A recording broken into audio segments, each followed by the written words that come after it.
Tuhan Yesus ketika dia berkhotbah, dia selalu membawakan tentang kerajaan Allah. Lebih dibandingkan kesembuhan. Karena buat Tuhan Yesus, kesembuhan itu hanya seperti membalikkan tangannya. Kerajaan Allah ternyata meliputi kesembuhan dan semua karunia orang percaya. Shalom Sobat Downpras, apa kabar? Saya berharap semua teman-teman dalam keadaan yang lebih baik dari waktu lalu. Pada hari ini teman-teman, saya akan share tentang bernubuat itu gampang. Kita semua orang percaya tahu bahwa ketika ada seorang nabi diundang untuk berkhotbah dalam satu kebaktian, nabi itu pasti akan bernubuat. Dan kita senang sekali sebagai orang percaya untuk mendapatkan nubuatan yang dari Tuhan. Saya ingat. Tetapi teman-teman, saya mengalami nubuatan itu bukan dalam satu kebangunan rohani, tetapi dalam satu acara televisi. Saya ingat waktu pagi hari saya mau kerja, saya menyiapkan sarapan saya dan saya putar acara TV, dan ternyata Pastor Benny sedang siaran langsung.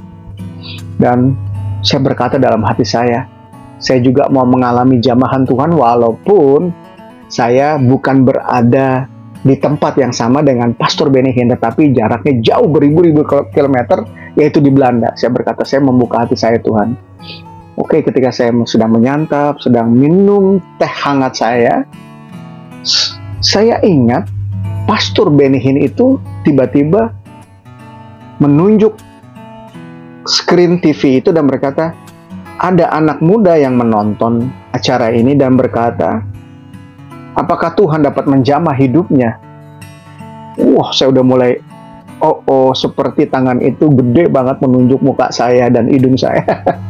Dan kemudian Tuhan berkata melalui beliau, nah anak muda itu, Tuhan katakan dialah hamba Tuhan. Waktu dia berkata hamba Tuhan, itu seperti saya disiram satu air es gitu, rasanya saya bahkan tidak bisa mendeskripsikan. Hadirat Tuhan begitu luar biasa dan saya dijamah Tuhan, saya nangis. Wow, itulah pengalaman pertama saya. Dan saya ketika saya pergi dan kerja itu, saya sukacita, saya nyanyi lagu pujian walaupun saya bukan worship leader, tapi saya nyanyi dari hati saya. Nah, itu ingat saya tuh pengalaman pertama saya tentang apa yang dinubuatkan Benny Hinn. Dan saudara, 10 tahun atau 15 tahun setelah dia bernubuat, hal itu terjadi buat saya. Saya ditabiskan sebagai seorang pendeta muda. Nah, dalam video ini teman-teman, saya mau menceritakan bagaimana saya berjalan dengan karunia nubuatan itu. Dan buat semua orang-orang yang ingin tahu, orang yang baru lahir baru atau orang yang sedang belajar berjalan dengan karunia rohani seperti nubuatan yang Tuhan taruh dalam hidupnya, teman-teman bisa simak bahwa kesaksian saya diselingi pengajaran ini bisa membuat teman-teman tahu bahwa yes, dia sanggup, apalagi ketika dia sudah berkata-kata meyakinkan engkau dalam spirit, dalam hatimu. Nah, saya ingat waktu Tuhan menjamah saya pertama kali, ada videonya nih di video sini. Nah, hadirat Tuhan itu intens sekali. Setiap hari teman-teman, saya dibangunkan Tuhan untuk berbicara, untuk mendengar suara Tuhan. Nah, dari situ saya tahu bahwa itulah suara Tuhan. Jadi, Tuhan itu memanggil kita sangat dekat. Buat semua orang bahwa Tuhan tidak pernah memandang muka. Tuhan itu melihat kerinduan. Nah, kerinduan itu bukan pekerjaan Tuhan. Kerinduan itu dari kita. Kita create kerinduan itu dengan apa? Dengan firman Tuhan, dengan berdoa. Nah, dalam Mazmur 25 ayat 14 dikatakan Tuhan bergaul karib dengan orang yang takut akan Dia dan perjanjiannya diberitahukannya kepada mereka. Saya lapar dan haus akan Tuhan. Nah, kelaparan kita berbeda teman-teman. Ada yang lapar, benar-benar lapar. Artinya gini, ketika ceritanya teman-teman mau nasi goreng pecenongan yang paling enak. Nah, dimanapun teman-teman berada, teman-teman berkata, enggak, Aku mau nasi goreng pecenongan. Nah gitu juga. Ketika teman-teman mau merasakan hadirat Tuhan setiap hari, apakah hal itu bisa? Ya bisa.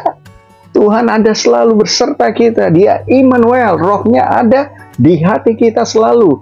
24 jam, teman-teman tidak kekurangan hikmat, teman-teman tidak kekurangan kasih, teman-teman tidak kekurangan urapan dan hadirat Tuhan. Ketika mengetahui bahwa roh Tuhan diam di dalam kita.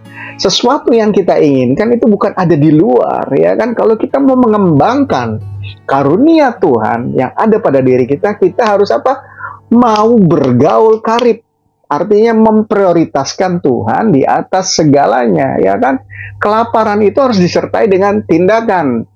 Iman tanpa perbuatan adalah mati, ya. Jadi saya mengembangkan nih gaya hidup untuk berbahasa roh setiap hari.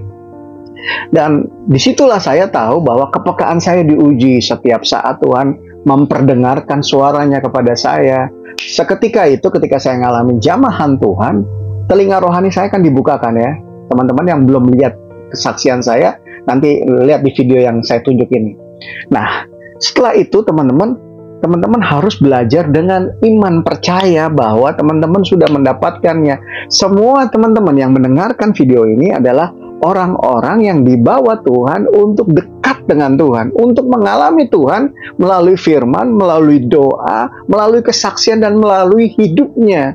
Gak semua orang dipanggil untuk menjadi hamba Tuhan, tetapi di dalam di marketplace teman-teman, di lingkungan pun sekalipun teman-teman bisa bernubuat. Contohnya, nubuatan itu bisa digunakan dalam kehidupan sehari-hari untuk apa? Membangun diri kita sendiri. Misal, firman Tuhan berkata, masa depanku adalah masa depan yang damai sejahtera.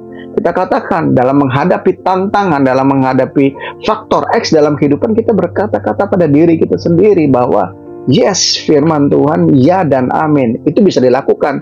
Dan juga, ingatlah, siapapun itu seorang ayah yang ada dan menonton ini, kamu adalah imam, seorang yang berdoa buat anak-anak dan juga bisa bernubuat.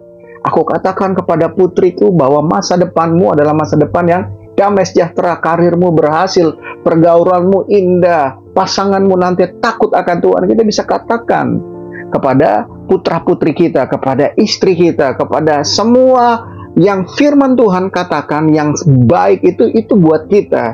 Jadi kita bisa melatih itu. Dan saya ingat teman-teman, ketika pertama kali Tuhan memperdengarkan suaranya untuk saya berbuat sesuai dengan perkataan firman Tuhan itu. Nah, untuk langkah kedua, bagi teman-teman yang baru dalam berjalan dengan karunia Tuhan, atau sering mendengar suara Tuhan tetapi nggak yakin apakah itu suara Tuhan, itu mesti dilatih. Dan sekali lagi, mesti ada mentor dari senior atau gembala atau kakak rohani teman-teman yang teman-teman sering share.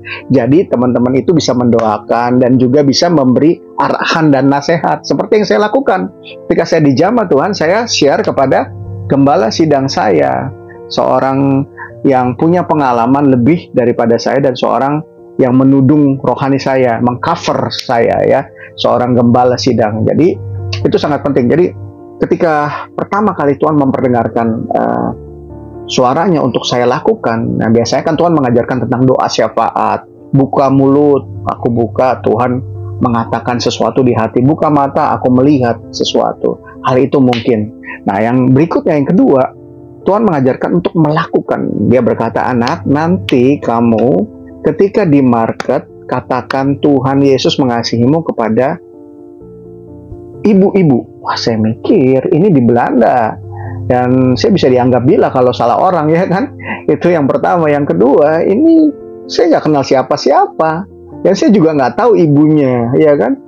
Nah, jadi saya belajar taat dan saya berdoa bahasa roh. Nah, untuk yang mau mengembangkannya harus dipenuhi dengan roh Tuhan, baptisan Roh Kudus. Nah, saya juga pernah share kan, jadi teman-teman bisa scroll video-video saya pernah membahas tentang baptisan roh, baptisan selam, itu semua untuk pertumbuhan iman teman-teman semuanya. Nah, waktu itu teman-teman, jadi saya udah masuk ke supermarket, saya belanja sambil berdoa berbahasa roh, ya kan. Bahasa roh itu bisa digunakan asal dengan dengan hikmat. Kalau di jalan bisa basarot, tapi buka mata dan perhatikan sekelilingnya. Jadi sesuaikan dengan situasi dan kondisi yang ada. Tetapi itu bisa digunakan setiap saat bahasa roh. Bahasa roh itu membangun diri kita sendiri. Yohanes 1 ayat 20. Membangun diri atas dasar iman yang paling suci. Nah, ketika saya udah masuk, saya belanja kebutuhan saya berdoa bahasa roh sambil berkata, yang mana Tuhan, yang mana? Nah, ketika saya ingat ketika ada di bagian daging, saya melihat ada ibu-ibu dan saya berkata, apakah ini? Nah, waktu saya berkata, apakah ini? Saya langsung jalan di dekatnya dan waktu saya menoleh, hati saya bergejolak. Roh yang di dalam saya bergejolak dan berkata, ini orangnya. Waktu saya ngelihat ini, saya langsung berkata dalam bahasa Belanda, "Kuhatet met u," karena kan dia kan lebih tua, jadi u itu buat yang lebih senior. Jadi, apa kabar dengan Anda? Dia jawab, baik, oke, baik. Terus saya langsung berkata, Tuhan Yesus mengasihi ibu. Waktu saya mengatakan Tuhan Yesus mengasihi ibu, dia terdiam dan saya pikir, waduh, ibu ini bakal marah nih. Orang gak kenal bilang Tuhan Yesus mengasihimu. Ya kan? Dan kemudian suara itu berkata lagi, Tuhan Yesus memperhatikannya. Terus aku sampaikan, Tuhan Yesus memperhatikan ibu. Nah, ketika itu dia langsung terjamah oleh Tuhan, dia nangis gitu. Saya bilang, Bu, saya tahu ini momen yang indah, ibu nikmatin ya. Jadi dia sambil belanja sambil menikmati kasih Tuhan gitu ya. Ada sapu tangan, tapi dia tahu bahwa kasih Tuhan luar biasa. Nah, ketika saya mengalami pertama kali menjadi saluran kuasa nubuatan dari Tuhan, hati saya senang, saya semakin semangat, dan saya mesti belajar terus. Belajar artinya belajar untuk dengan bijaksana menyampaikannya, ya kan? Nah, bagi teman-teman yang belajar untuk menyampaikan nubuatan, kita adalah perantara Tuhan, kita bukan Tuhan. Jadi sampaikan apa yang teman-teman dapat itu berdasarkan kasih, ya kan? Kasih itu sabar, kasih itu murah hati, kasih itu ya mengampuni. Jadi bukan dengan sok tahu, bukan dengan menggurui, tetapi dengan kasih Kristus ya. Cara penyampaiannya, saya tahu bahwa kita sedang dilatih. Teman-teman yang tahu ini, kita diproses buat orang-orang yang sedang berjalan dengan karunia nubuatan, atau teman-teman ingin tahu, nah kita ini seorang yang mempunyai karunia nubuatan. Kalau biasanya saya tahu ada orang yang berbicara di sebelah kanan saya tanpa saya lihat, dia berbicara di kuping saya. Nah, kedengaran itu sangat jelas sekali, sehingga saya dulu berpikir bahwa saya harus menyampaikannya sesegera mungkin. Jadi bahasa saya masih, Tuhan menyampaikan seperti ini, nah seperti itu. Nah, tapi dengan ininya waktu, dengan bertumbuhnya waktu, dengan bertumbuhnya iman saya juga, saya bisa menyampaikan lebih tenang dan bisa melihat situasi kondisinya. Jadi intinya saya tidak mengintimidasi, saya menyampaikan untuk membangun seseorang, untuk menguatkan, untuk menghibur, menasihati dengan cara kasihnya Tuhan. Nah, seperti itu ya. Jadi itu harus tahu juga. Nah, Tuhan akan membawa teman-teman kepada pengalaman lagi. Nah, pengalaman yang kedua yang saya alami, retret pertama kali yang luar biasa yang berkesan buat saya adalah retret anak muda. Di mana ketika saya sudah menyiapkannya, Tuhan berkata, nanti kamu akan mengalir dengan karunia yang sudah kuberikan kepadamu. Ya udah. Jadi waktu itu saya ingat seorang pembicara, seorang pendeta yang juga berpengalaman dalam misi. Jadi dia mempersilahkan Roh Kudus bekerja, dan ada satu session di mana Tuhan menggerakkan hamba Tuhan itu untuk mengatakan kepada saya bahwa saya boleh mendoakan semuanya. Wow, 20-30 orang saya bernubuat untuk 20-30 orang dengan nubuatan spesifik berbeda setiap orang. Luar biasa. Dan saya merasa diteguhkan, Tuhan memanggil kita untuk hubungan yang lebih dekat, dan Tuhan ingin menceritakan isi hatinya kepada kita. Wow, itu pengalaman yang meneguhkan saya. Dan ketika kita taat, ini dia, ketika kita taat melakukannya, maka Tuhan akan membawa pengalaman-pengalaman yang kecil menjadi besar. Dari yang kecil, saya ingat yang ketiga, pengalaman saya adalah pengalaman di mana saya dibawa kepada satu kebaktian rekonsiliasi. Waktu itu terjadi peperangan di Maluku antara agama, dan banyak orang sakit hati di Belanda yang keturunan Ambon gitu. Dan saya tahu ketika itu Tuhan berkata kepada saya bahwa kamu akan melayani dan akan mencurahkan apa yang aku katakan kepadamu buat mereka semuanya. Dan saya ingat, saya berkata, Tuhan, saya berjalan bersama Engkau. Tapi waktu saya masuk ke dalam kebaktian, saya lihat muka-muka orang yang penuh kepahitan, kebencian gitu buat bangsa kita, bangsa Indonesia. Karena peperangan itu kan sangat gawat waktu itu di Ambon ya, sangat memakan korban yang tidak sedikit. Dan kemudian Tuhan berkata kepada saya, nanti pegang satu tangan aja dan suruh mereka gandengan. Nah, ketika saya lakukan itu teman-teman, kuasa Tuhan mengalir ke semua orang.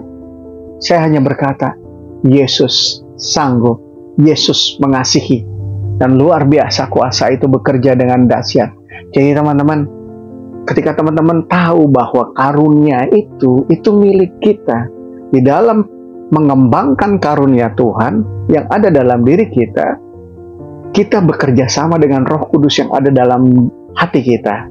Ya, jadi karunia nubuatan itu buat kita semua. Tetapi dalam jawatannya, ya, di gereja ada 5 jawatan: gembala, pengajar, penginjil, nabi, dan rasul. Itu diberikan jabatan bukan untuk sok-sokan, ya, bukan untuk bisa tampil dengan beda dan tebar pesona dengan karunia nubuatannya sehingga merasa paling suci.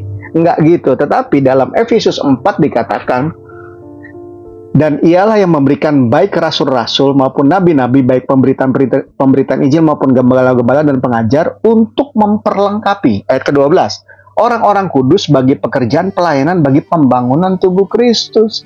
Jadi untuk melengkapi tubuh Kristus, untuk mengajar, supaya sehingga ayat 14 kita bukan lagi anak-anak yang diombang-ambingkan oleh rupa-rupa angin pengajaran. Kita tahu pengajaran Kristen progresif lah, agresif lah, atau apapun nantinya, teman-teman kokoh kepada firman Tuhan, yaitu hanya Injil yang menceritakan Yesus Kristus dan menceritakan bahwa ada satu cara untuk hidup kekal melalui Yesus Kristus. Itu saja. Dan ketika teman-teman tahu akan hal ini, jadi teman-teman bisa jawab tadi judulnya, apakah bernubuat itu susah? Teman-teman semua bisa jawab. Nubuatan atau karunia itu ada pembelian Tuhan. 1 Korintus 12. Dan semuanya diberi oleh Tuhan untuk melayani Tuhan. Jadi karunia itu tidak tanpa tujuan diberikan seseorang atau jabatan. Yang tadi saya utarakan bahwa seorang nabi, ya, saya ditabiskan sebagai seorang pendeta. Kemudian gembala sidang saya berdoa, dan saya diteguhkan sebagai karunia, mempunyai karunia dan jawatan sebagai seorang nabi. Nah, itu satu kehormatan buat melayani, bukan untuk sok-sokan. Jadi itulah yang saya tahu. Jadi kalau orang berlebih-lebihan tentang satu karunia atau jawatan, saya berkata masuklah kepada ranahnya, bahwa kita dipanggil untuk memperlengkapi tubuh Kristus, untuk mengajar supaya kita semua anak-anak Tuhan tidak diombang-ambingkan oleh pengajaran yang sesat, iya kan?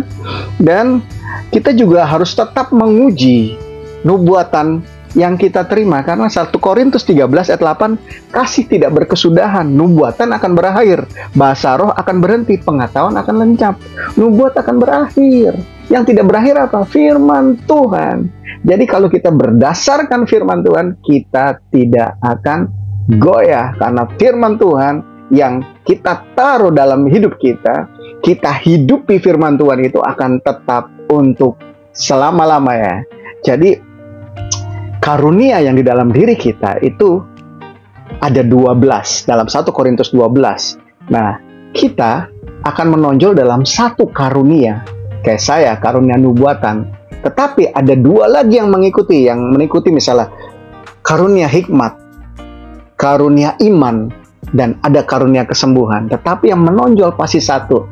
Di semua kita nanti teman-teman bisa evaluasi apa yang saya katakan ini dalam 1 Korintus 12. Ketika teman-teman mempunyai gaya hidup bergaul karib dengan Tuhan, dan Tuhan menceritakan isi hatinya. Siapa yang nggak mau diceritakan isi hatinya? Ya, ketika kita ada dalam hadirat Tuhan, kita rasanya aja wow, apalagi Tuhan menceritakan isi hatinya. Wow, dekat banget ya, luar biasa. Kita semua adalah orang-orang yang disayang Tuhan. Jadi tergantung kita untuk meresponinya. Jadi sekali lagi, bernubuat itu susah atau gampang? Nah, karena kita sudah diurapi Tuhan, gunakan itu untuk pertumbuhan rohani, untuk membangun, untuk meneguhkan. Nah, teman-teman, saya berharap apa yang saya sampaikan ini dapat membuka wawasan teman-teman untuk lebih dekat kepada Tuhan, karena Dia selalu rindu kepada kita, dan rohnya yang ditaruh di dalam diri kita mempunyai potensi yang sama untuk berhasil kepada semua orang yang mendengarkan video ini. Bangkitlah dan jadilah terang. Teman-teman, jangan lupa like and subscribe, dan tetap dukung saya dalam doa untuk pengembangan channel ini. Tuhan Yesus memberkati. Sampai ketemu pada minggu depan.